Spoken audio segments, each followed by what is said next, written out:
Estamos começando mais um TV Simpro, programa do Sindicato dos Professores de Mogi das Cruzes e região, agora num novo formato multiplataforma. Então acompanhe a gente no YouTube, no Instagram e futuramente em outras redes sociais. O meu papo hoje é com a professora Alessandra da Silva Martins, que vai falar sobre a integração do ensino médio ao ensino superior. Professora, obrigado por ter aceitado conversar comigo. Confesso que é um tema que eu nunca tinha pensado.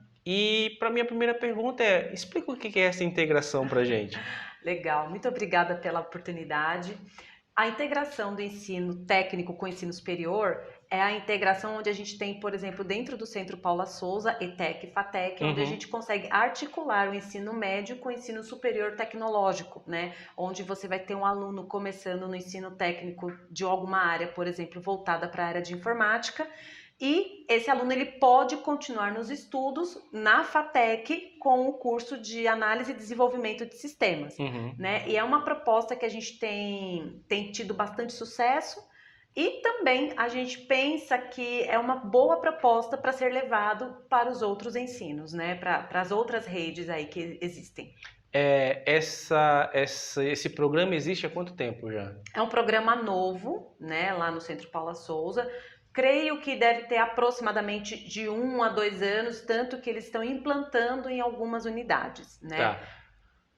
Mas a gente já consegue colher dados de resultados, essas coisas, ou ainda muito Ainda cedo? não, ainda é muito cedo. A gente ainda está colhendo os primeiros frutos, né? Os primeiros estudantes estão aproveitando esse novo experimento. E aí eu saio do curso técnico e vou para a faculdade direto. Eu preciso fazer vestibular? Não preciso? Como que é esse processo? Não precisa fazer o vestibular, né? O aluno, ele começa no ensino técnico, faz todo o ensino técnico, quando ele termina o ensino médio, ele vai fazer uma prova, que não é o vestibular, e ele já começa já no ensino superior, né? Direto, ele não precisa, ele já tem a vaga dele garantida no ensino superior. Mas para isso, para cursos de bacharelado, essas coisas ou não? Por exemplo, eu fiz o ensino técnico e eu vou fazer a faculdade, sei lá, de engenharia de alguma coisa. Eu consigo, o curso de engenharia vai continuar tendo o mesmo período, eu consigo eliminar matérias, vai funcionar dessa forma? Não tem nada a ver com isso que eu estou falando. Não, a gente pode pensar sim que pode haver alguma redução no ensino superior devido à carga de estudo que ele já teve no ensino técnico. Então vai depender muito do curso, vai depender da grade do curso, né? E isso ainda é um experimento lá dentro do Centro Paula Souza, né? Na rede de ETECs e FATECs, né? Mas já é um experimento que já tem trazido bons frutos para a gente. Me corrija se eu estiver errado, mas eu percebo que existe um meio... começou uma onda de desprestígio ao ensino superior. E até uma publicidade a favor do curso técnico, curso de 2 anos, de 3 no máximo, porque o mercado de trabalho brasileiro descobriram que tem essa demanda e precisa disso urgente. Sim.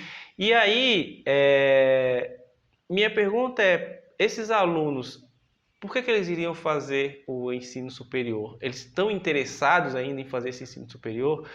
Ou vocês percebem que o curso técnico para mim me basta porque eu quero me formar para trabalhar nesse equipamento com essa máquina, não precisaria fazer um superior?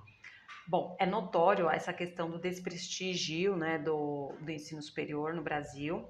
Dentro do nosso universo, a gente tem tido bons reflexos com essa articulação do ensino médio superior. E qual que é a vantagem do aluno, né? Quando o aluno ele termina o ensino médio, ele não tem aquela preocupação que eu tenho que fazer o vestibular, eu tenho que me estressar em buscar. Não, a vaga dele já está lá, né? Então, para o aluno que pensa em alçar, galgar, voar mais alto, ele deve continuar os estudos, né? Sim, Como sim. a gente entende que cada profissão tem o seu propósito. Então, para o aluno que não enxerga esse propósito além do ensino técnico, para ele está tudo bem. Então, ótimo, faz sentido ele ter uma formação técnica mais básica que vai garantir bons empregos. Para aqueles alunos que entendem que o propósito está além do técnico, Uhum. ótima opção. Vai fazer o ensino superior e vai alçar coisas maiores. A gente conseguiria implementar esse programa para outras disciplinas que não fossem ligadas à área de tecnologia e exatas, por exemplo? Sim, né? Se você for imaginar onde, por exemplo, a gente tem cursos na área de decoração, me fugiu agora o nome, Hum. design de interiores. Uhum. Então, você conseguiria também fazer com que esse aluno, ao chegar ao ensino superior, desde que tenha a mesma rede, né, de escola de nível técnico para as escolas de nível superior, conseguiriam sim conversar sobre essas formações. É muito É interessante. possível pensar isso para o ensino médio convencional, que não seja ensino técnico? Bom, para o ensino médio convencional já existem já outras linhas que são desenvolvidas pelas redes estaduais, onde você tem ali onde o aluno consegue se dedicar, né, a determinadas áreas do Uhum. conhecimento, né, áreas de exatas, áreas de Tá humanas. funcionando? Bom, Faz 10 anos que esse novo ensino médio foi implementado. Estou completando agora 10 anos. Eu li uma notícia recente que eu acho que só 30% do que era previsto de implementação para esse processo foi concluído. tá. Mas dentro da sua experiência como educador, está funcionando isso? Bom, o que eu tenho observado dentro do ensino médio regular, né? Primeiro, não é a minha área de Uhum, especificidade, uhum, né? Eu sou professora da área de gestão. Quando eu vejo esses alunos do ensino médio comum e não tem essa base, né, do ensino técnico que vai pensar já em formar o aluno para sair da escola e já ter uma profissão, o que eu noto, eles acabam ficando perdidos, uhum, né? Muitas das vezes eles não têm um direcionamento, seja por parte da família, seja por parte da escola. Depois que eu terminar a escola, o que, que eu vou fazer depois disso, uhum. né? E aí quando chega essa proposta do governo, onde você vai direcionar o aluno por eixos, né? E você vai conseguir trazer outros ensinos, para alguns tem funcionado, né? Porque o professor também ele tem a oportunidade de se aproximar de determinados alunos e poder conversar e poder passar ali um pouco do conhecimento, né? E infelizmente para outros não, porque falta aí, tem toda uma rede, né? Não é Uhum. só a escola, a gente também precisa muito do apoio da família nesse momento da educação do jovem, do adolescente, da criança. Essa experiência que vocês estão implementando lá no Centro Paula Souza, ETEC, FATEC, tem exemplos, experiências em outros países disso acontecendo ou é algo que está sendo criado aqui? Eu não tenho conhecimento se isso vem de fora do Brasil ou se é uma inovação do Centro Paula Souza, infelizmente, eu não tenho essa informação. Não, perfeito. Não, é algo inovador, é algo que vocês estão criando. Sim, Eu achei uma ideia sensacional. Espero que haja a possibilidade de sim, implementar para outras áreas do conhecimento, porque pega um aluno, está o meu exemplo, que não tinha afinidade com a questão da tecnologia, sim, fui para a área de letras e jornalismo e tal. sim. Faltaria para mim Essa ponte, essa né? ponte, essa integração melhor construída entre a escola e a universidade. O que a gente precisa entender é que quando um jovem ele entra no ambiente acadêmico, seja ele no ensino médio ou seja ele no ensino superior, a gente precisa dar ferramentas para ele, para que quando ele terminar esse ciclo, ele tenha condições, assim como você está falando, Uhum, ele tenha condições de ter escolhas plenas, escolhas sábias. O uhum, que eu vou fazer depois que eu sair daqui? Eu vou trabalhar com jornalismo, ou vou trabalhar na estatística, uhum. né? Mas para isso eu preciso ter ferramentas. Se a gente não consegue fornecer essas ferramentas durante o período que ele está dentro da escola, dentro da faculdade, vai ficar muito difícil. Então eu sou muito a favor de que a gente consiga assim trazer essas ferramentas a favor dos alunos. Quando a gente pensa nessas ferramentas, seria o quê? Dá um exemplo para gente. Bom, as atividades interdisciplinares é uma delas, né? Então, quando você associa diversas disciplinas onde o aluno ele precisa construir um projeto, onde a gente consegue desenvolver situações problemas, a gente apresenta uma situação problema para um aluno, a gente traz uma empresa para dentro da escola e essa empresa apresenta o problema que está acontecendo lá dentro, seja numa área fabril, seja dentro do escritório, seja o volume de vendas que às vezes não está satisfatório, tudo isso faz unificar as diversas disciplinas que nós temos lá dentro, né? Então eu posso pegar disciplinas da área de exatas, da área de humanas, da área da gestão e fazer com que essas 3 áreas trabalhem em conjunto para que consiga resolver esse problema dentro da empresa, seja um estudo de caso, seja o problema que for proposto, né? Então assim, a gente consegue ter uma educação baseada em solução de problemas, a gente consegue trazer estudos de caso, a gente consegue trazer criação de novas situações, né? Como a gente está vendo aí o avanço de muitas tecnologias hoje. A mim sempre pareceu muito estranho essa falta de diálogo entre as disciplinas. Eu me lembro da época de escola, a gente havia as feiras de ciência, então a gente ia fazer uma feira de ciências, a gente ia criar um projeto para a disciplina de ciências ou biologia. E aí a ideia era construa uma maquete. Para mim ficava sempre estranho, por que eu não posso conversar a construção dessa maquete com meu professor de geometria, sei lá, por exemplo, para que eu não faça essa coisa de qualquer jeito? Parece tão óbvio, mas por que é tão difícil fazer com que as disciplinas se conversem? É falta de tempo de sala de aula? É um currículo mal construído? Se a gente fizer, por exemplo, a escola em tempo integral, isso se resolve? Ou não é nada disso e é existe uma outra forma? É um pouquinho de tudo. A escola em tempo integral é uma excelente ideia, né? Nós temos aqui no Alto Tietê algumas escolas que funcionam em período integral, dentro do universo particular, dentro do universo público. O que acaba acontecendo muito com esses alunos, principalmente do ensino médio, é um tempo que o aluno, ainda mais nos dias de hoje, dada todas as circunstâncias, ele não enxerga valor nesse tempo que ele passa lá dentro com a gente. Os professores, de uma maneira geral, eles conseguem trabalhar em conjunto, dada todas as suas áreas de formação. Então, eu tenho dentro de uma escola ou dentro de uma universidade, eu tenho um matemático, eu tenho um historiador, eu tenho um filósofo, eu tenho um administrador de empresas. Essas pessoas, mesmo tendo formações diferentes, elas conseguem conversar e elas conseguem tirar proveito.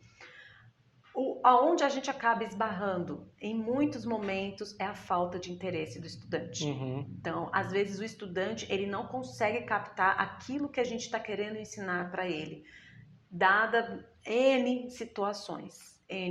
A gente pode pensar desde uma simples falta de interesse genuína, como vem aí de muitos problemas de base familiar.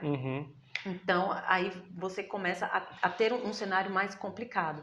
Mas é um pouquinho de tudo. O aluno e a família do aluno precisam entender que a escola de período integral, primeiro, escola não é depósito de criança e nem de adolescente. Entendeu? Muitas famílias hoje depositam na escola a responsabilidade de dar a educação básica para as crianças e para os adolescentes. A gente presencia muitos casos dentro de escolas de falta de respeito, falta de compostura dentro da sala de aula, né? E muito dessa base da falta do respeito não é da escola, vem de casa, infelizmente. Isso acaba também se refletindo no ensino superior, uma vez que esse aluno não tem noção do que é o respeito, quando ele chega no ensino superior, ele também não vai respeitar o professor dentro de sala de aula. A questão dos professores trabalharem por projetos. Precisa ser disponibilizado mais tempo de reunião onde essas pessoas consigam trocar experiências e dessa maneira eles consigam alinhar as atividades, como você trouxe da maquete, pensando que você está num curso de arquitetura e o teu professor de alguma disciplina peça para você desenvolver uma maquete. E você pode pensar, sair um pouco da sua caixinha, da sua zona de conforto. Então você vai ter um professor da parte técnica que vai te explicar como fazer a maquete, mas você pode pensar no bem social que essa maquete vai trazer, se essa maquete for implementada no mundo real, né? Às vezes é uma melhoria do trânsito, às vezes é uma adequação de um determinado bairro, de uma zona industrial, de uma zona residencial. Isso vai trazer benefícios para a sociedade. Então você pode pegar o apoio, por exemplo, de um professor na área da filosofia, área da sociologia, e verificar o impacto. Você pode pegar um professor da área de meio ambiente e verificar com ele qual que é o impacto se você colocar uma árvore ali. É adequado aquele ambiente para aquele tipo de árvore?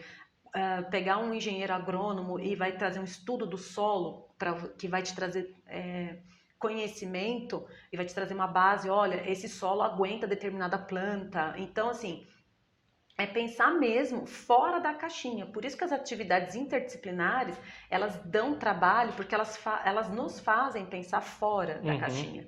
Recentemente nós tivemos na FATEC de Mogi das Cruzes o Arraiá Empreendedor, né? E a gente tem ali diversas disciplinas que fizeram parte desse evento, né? Então a gente teve a ação do marketing, a gente teve a ação de planejamento estratégico, a gente teve alguns conceitos voltados ali para marketing de eventos, não só o marketing puro, e onde a gente consegue explorar isso com os alunos, né? E a gente sempre pede o apoio dos demais professores das diversas áreas do conhecimento para que possam também nos subsidiar enquanto professores e subsidiar os alunos com essas atividades. Porque quando você olha, por exemplo, para esse momento aqui que nós estamos vivendo, a gente tem você que é jornalista, a gente tem uma pessoa que está organizando a luz, organizando o áudio, organizando as imagens. Então, é uma atividade interdisciplinar por si só, né? E eu acho que isso é importante também. Num determinado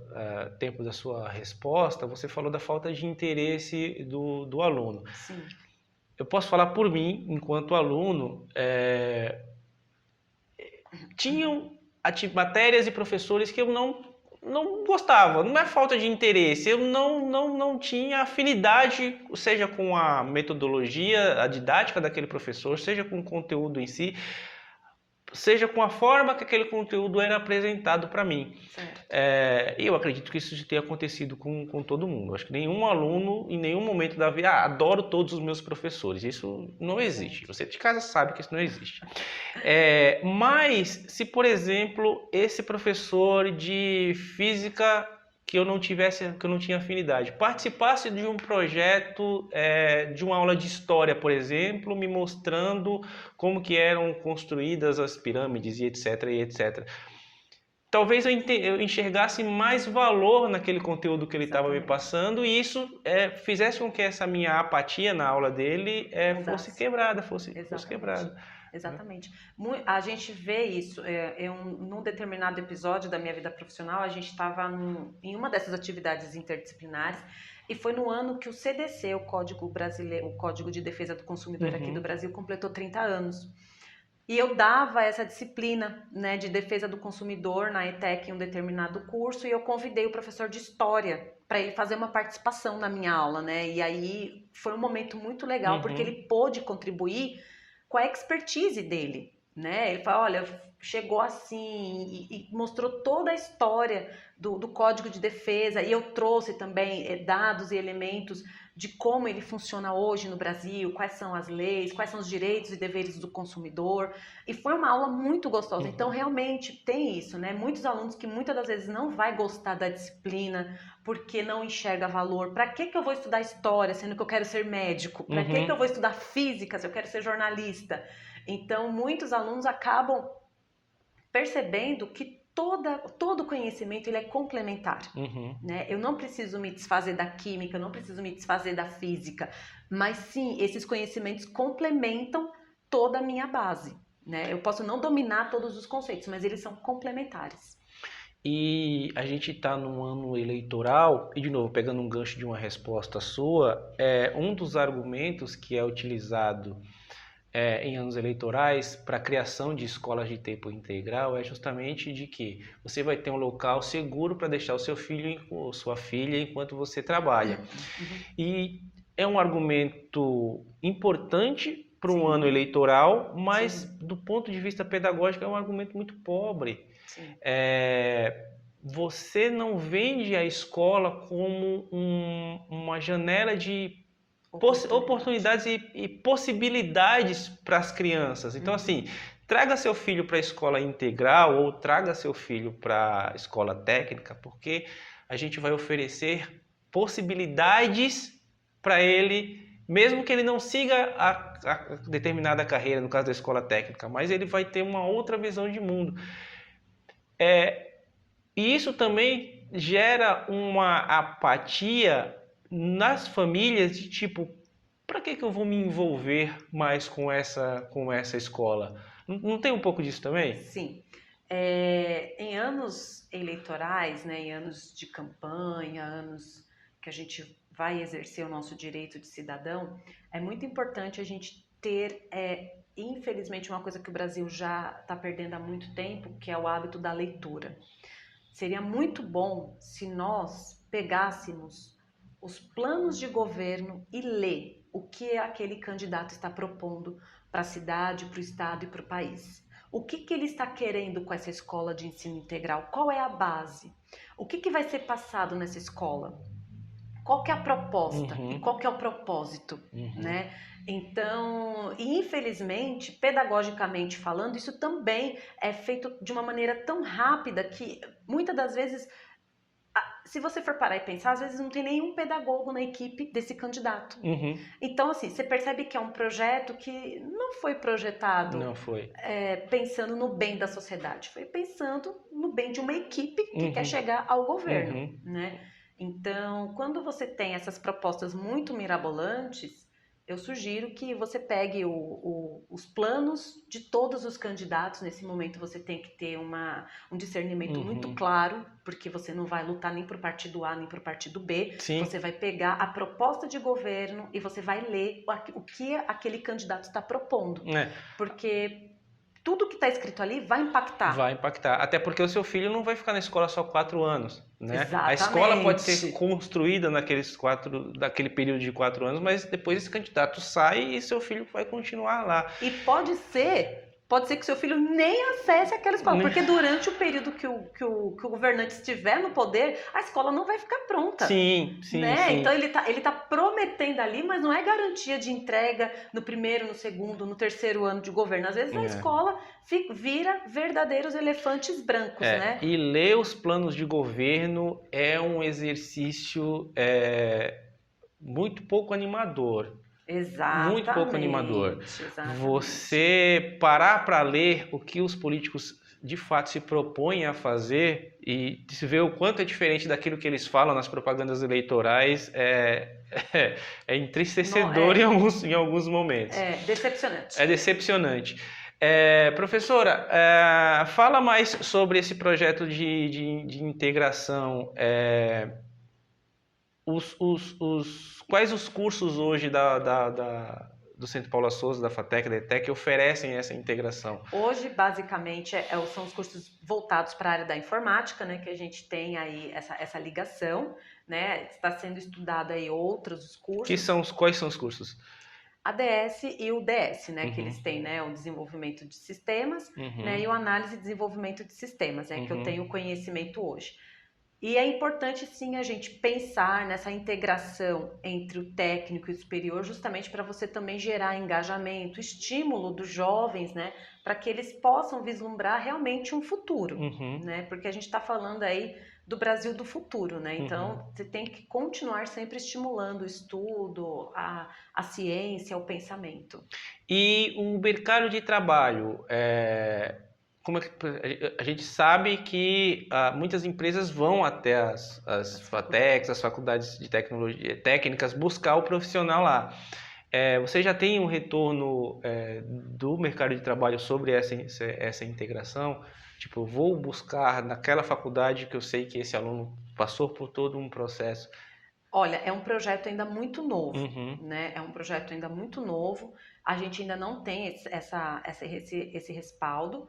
Mas o que eu posso te dizer é, sim, as empresas acabam procurando as universidades e as faculdades porque sabe que ali tem muita mão de obra, né? Então, esse projeto também tende a ser um sucesso, tende a chamar a atenção do mercado para os nossos alunos, né? E o que falta para que esse projeto seja ampliado para outras escolas técnicas? Unidades? Outras unidades. Então, é investimento, né, em professor, é você pensar em toda a estrutura, né, de escola, esses processos onde a gente vai estimular também o estudante, né? Mas basicamente você ter esse alinhamento entre as unidades, também tem um tempo de maturação desse projeto, né? Porque é um projeto bastante novo ainda.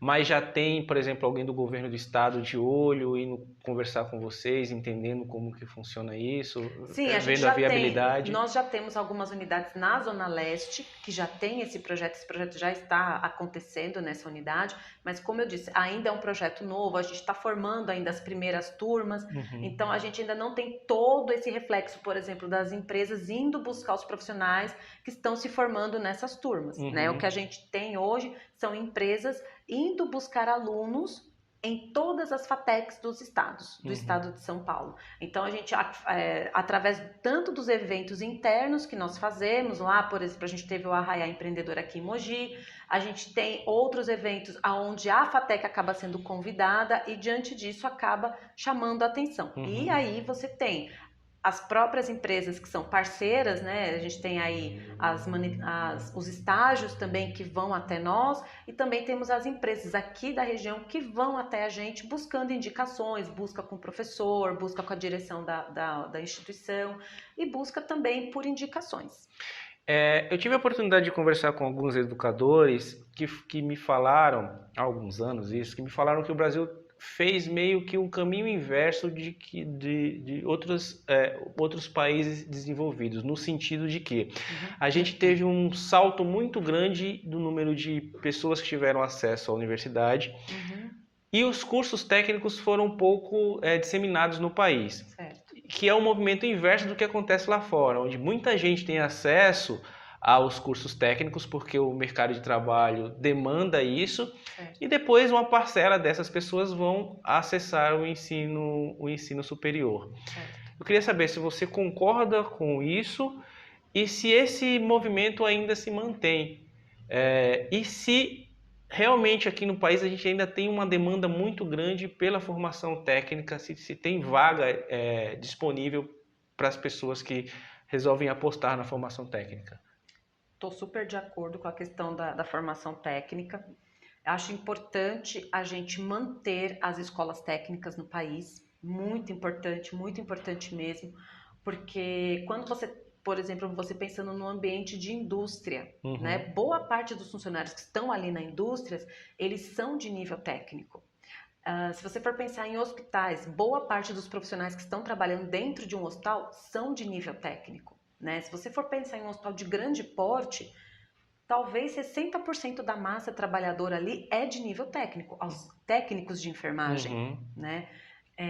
Então, sim, o ensino técnico ele tem que ser valorizado no nosso país, né? Existe uma gama de profissões hoje que demandam ensino técnico e que pode estar sofrendo com a ausência de profissionais, né? Então é importante sim você ter esse estímulo, seja o jovem no momento que ele está no ensino médio, ou seja aquele adulto que por algum motivo na vida ele não teve acesso ao nível superior e ficou parado. Então assim, é uma ótima alternativa para aqueles que às vezes não têm dinheiro, às vezes não têm acesso, vai fazer um curso técnico que é uma duração, que é no máximo 2 anos e meio, né? E ele vai ter condições de acessar o mercado de trabalho e vislumbrar um futuro muito melhor profissionalmente falando.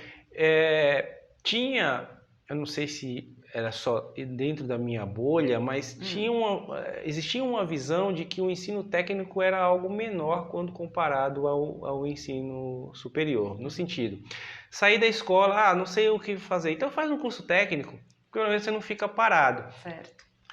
E conversando com você, conversando com outros professores e vendo as experiências de países industrializados, a gente vê que é justamente o contrário disso, que o ensino técnico é fundamental para desenvolvimento, para que esses países se tornassem potências industriais. Então, para a gente caminhar para o final do nosso bate-papo, eu queria que você falasse um pouquinho sobre isso, para também desmistificar isso, porque eu acho que ainda, como o Brasil é um país novo no sentido de acesso ao ensino superior, da popularização do ensino superior, a gente ainda carrega um pouco desses dogmas e desses preconceitos. Então eu queria que você falasse um pouquinho sobre isso.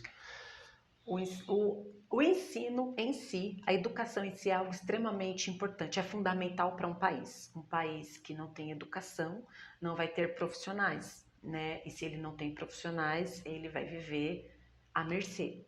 Quando a gente fala do ensino técnico dentro de um país continental como o Brasil, é fundamental que que tenha investimento maciço do governo. Há um tempo atrás, nós tínhamos escolas magníficas aqui no estado de São Paulo, chamado Cefam, onde você ensinava um jovem a ser professor. Isso não existe mais.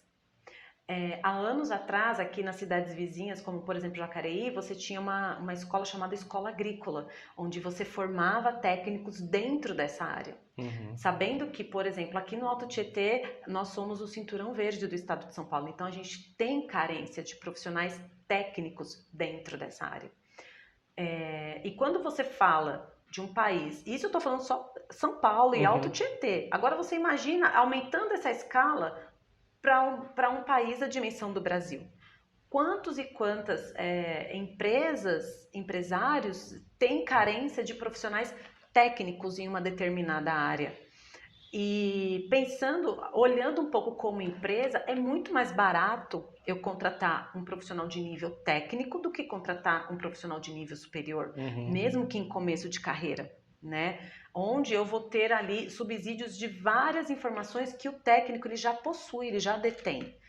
Talvez ele não tenha ali a capacidade de tomada de decisão, mas ele terá ali acesso a muitas informações onde ele vai conseguir passar, subsidiar a chefia para uma possível tomada de decisão. Então, sim, o ensino técnico ele é fundamental. Essa integração que precisa acontecer com o nível superior também é fundamental. Mas é importante a gente entender que nem sempre um técnico ele vai vislumbrar o ensino superior, né? Então, é bastante importante a gente também deixar isso claro, né? Que nem sempre eles vão querer cursar o superior, dada a história de vida, a idade, N situações que ele já viveu. Então, às vezes, ele vai querer cursar o nível técnico e justamente ele vai ter um padrão de vida melhor, né? Então, eu entendo dessa maneira. Professora, obrigado por ter aceitado conversar com a gente, participar do programa. É muito esclarecedor, eu gostei muito do nosso papo, espero que você volte numa outra oportunidade. Talvez daqui a um ano, quando esse projeto estiver um pouquinho mais maduro, você volte para trazer para a gente os primeiros resultados e depois, no ano seguinte, volte e a gente vai acompanhando o desenvolvimento desse projeto. Com certeza. Obrigado. Eu que agradeço pela oportunidade. E para vocês que acompanharam mais esse TV Simpro, eu quero convidar vocês a seguirem o nosso canal no YouTube, TV Simpro Mogi, e também acompanhar a gente no Instagram, Simpro Mogi _. Muito obrigado de coração pelo seu apoio, eu espero ver todos vocês na próxima. Tchau, tchau.